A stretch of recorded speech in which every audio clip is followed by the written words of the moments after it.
T'as raison, qu'on apprête mon carrosse. Pendant ce temps, le roi, qui ne s'est toujours pas défait de la tendre Louise de Lavallière, est frappé par la beauté rare, de la très sensuelle et piquante Madame de Montespan. Mon fils, vous devez être brave pour deux raisons. La première, c'est que vous êtes mon fils, et la seconde, c'est que vous êtes gascon. Enfin, quand il comprend qu'il est certainement tombé dans un piège, le duc de Guise se lève, le plus naturellement du monde. Il trousse son manteau sur le bras, ajuste ses gants de soie, salue les gentilshommes autour de lui.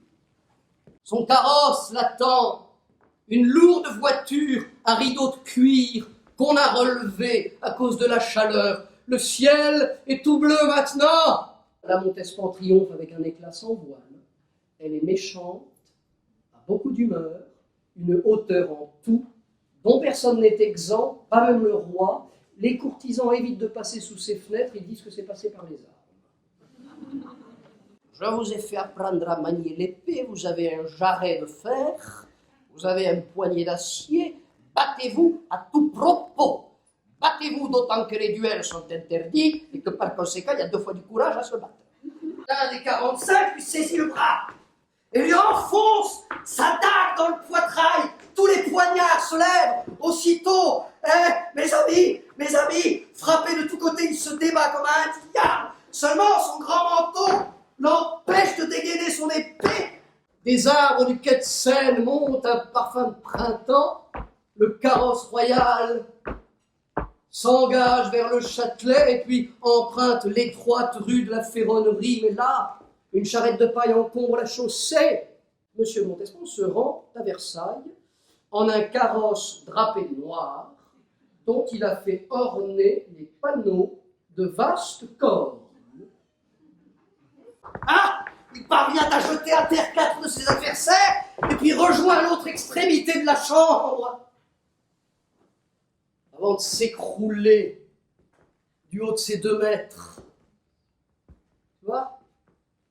Voilà ce qui reste du duc de Guise. Un grand homme roux, tout vert vêtu, et là, qui se glisse entre les passants, entre les voitures. Monte sur une borne, s'agrippe à la portière du carrosse, et là, un coup de couteau, frappe le roi en pleine poitrine. Ce n'est rien, dit Henri. Mais déjà, il s'abandonne. Il écarte les bras, il rend au ciel l'âme la plus humaine qu'ait jamais éclairé le soleil de France. Et lui-même apparaît dans le plus sombre costume. Alors, le roi s'étonne et lui demande de qui il est en deuil. De ma femme. Vous aurez évidemment reconnu D'Artagnan à ma gauche, avec son nez crochu, mais finement dessiné. C'est un indice infaillible auquel on reconnaît le Gascon. Henri vient contempler son rival étendu et dit simplement « Tiens, il est encore plus grand mort que vivant. »